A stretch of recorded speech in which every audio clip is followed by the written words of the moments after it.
আরে বাহ রে পাকিস্তান, বাহ, সিরিয়াসলি বাহ, একবার জোরদার তালিয়া হোক ইয়ার পাকিস্তানের জন্য। যদি বেইমানি করাতে পুরস্কার দেওয়া হতো তাহলে সবার আগে সেই পুরস্কারটা পাকিস্তানকে দিতে হতো। সিরিয়াসলি, বেইমানি করার জন্য যদি পুরস্কার থাকতো, অ্যাওয়ার্ড থাকতো, তাহলে সেই অ্যাওয়ার্ডটা পাকিস্তানের হাতে, প্রতিটা মানুষের হাতে এক একটা করে তুলে দিতে হতো। অ্যাকচুয়ালি এই মুহূর্তে চলছে কলম্বোতে উইমেন্সদের ওয়ার্ল্ড কাপ, এবং আজকে ম্যাচ রয়েছে ইন্ডিয়া উইমেন্স ভার্সেস পাকিস্তান উইমেন্সের। এবার ঘটনাটা ঘটে টসের টাইমে আমাদের ইন্ডিয়া উইমেন্স দলের ক্যাপ্টেন হরমনপ্রীত কৌর এবং পাকিস্তান উইমেন্স দলের ক্যাপ্টেন ফাতেমা সানা দুজনে পিচের কাছে পৌঁছায় এবং টস করে। এবার টসের সময় যে কয়েনটা আমাদের হরমনপ্রীত কৌরের হাতে থাকে এবং সেই ওঠায়, এবং যেই মুহূর্তে কয়েনটা ওপরে ওঠে সেই মুহূর্তে পাকিস্তান উইমেন্স দলের ক্যাপ্টেন ফাতেমা সানা ক্লিয়ারলি বলেন যে টেল। কি বলেন? টেল। কিন্তু সেটা ম্যাচ রেফারি বলো বা যে কমেন্টেটর ছিল উনি বলো, হয়তো দুজনের বুঝতে অসুবিধা হয় বা শুনতে পায়নি, বা তারা সবাই একসাথে মিলেছিল, সে বিষয়টা আমার জানার দরকার নেই।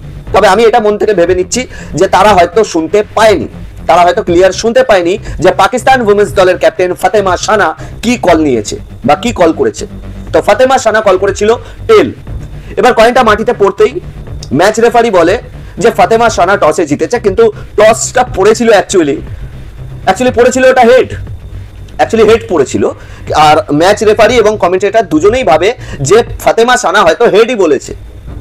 এবং ফাতেমা সানার একবার ট্যালেন্টটা দেখো, মানুষকে বুঝতেই দেয় না এবং সে হাসি মুখে মানে বিষয়টাকে টোটালি মেনে নেয় এবং সে টসে জিতে যায়। মানে একবার ট্যালেন্টটা দেখো, যে এত মানুষের সামনে, এত ক্যামেরার সামনে, ম্যাচ রেফারির সামনে, কমেন্টেটরের সামনে, এমনকি আমাদের উইমেন্স দলের ক্যাপ্টেন হরমনপ্রীত কৌরের সামনে বেইমানি করে বেরিয়ে যায়।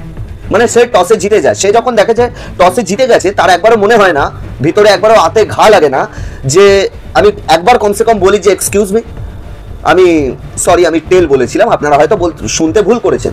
এই কথাটা বলবার কথা একবারও তার মাথায় আসে না। মানে সে বেইমানি করাতে এতটাই এক্সপার্ট।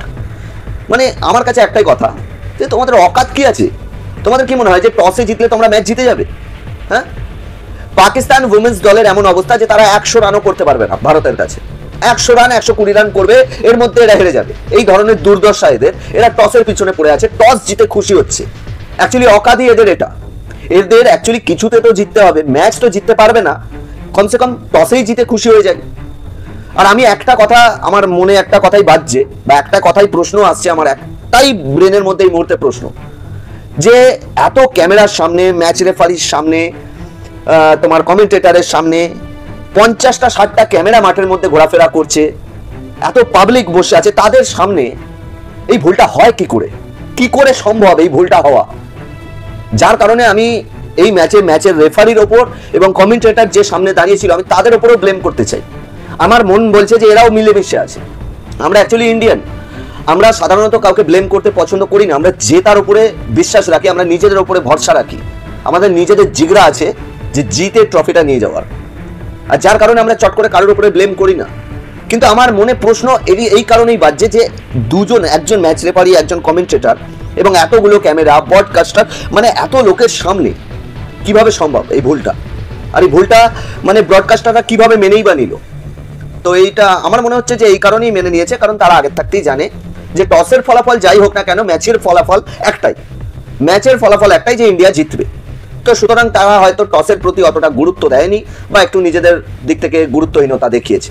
কিন্তু ইন্ডিয়ান ক্রিকেট ফ্যানেরা এতটাই ধুরন্ধর যে সেই জিনিসটা বুঝতে বেশি সময় লাগেনি, তাই এই মুহূর্তে এই বিষয়টা ভাইরাল হয়ে গেছে, এই বিষয়টা সম্পূর্ণভাবে ভাইরাল হয়ে গেছে।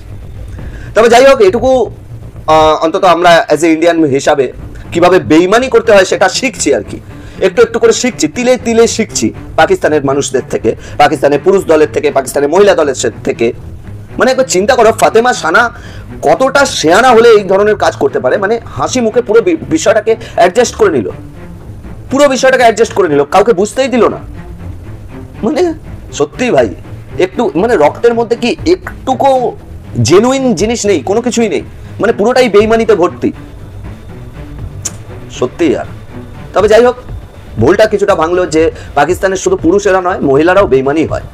এই ভুলটা আমাদের একটা ভুল ছিল যে শুধু পুরুষেরা বেইমান হয় না, নাথিং।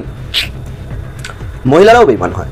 তো চলো টাটা বাই বাই, দেখা হচ্ছে নেক্সট কোনো ভিডিওর সাথে। ভিডিও ভালো লাগলে লাইক কমেন্ট শেয়ার অবশ্যই করে দিও এবং সাথে এই বিষয়টাকে নিয়ে তোমাদের কি মনে হয় অবশ্যই কমেন্ট বক্সে জানিও। এবং পাকিস্তান কি বরাবরই এই ধরনের বেইমান থাকবে, মানে কোনোদিনই কি শোধরাবে না? I don't know. চলো টাটা।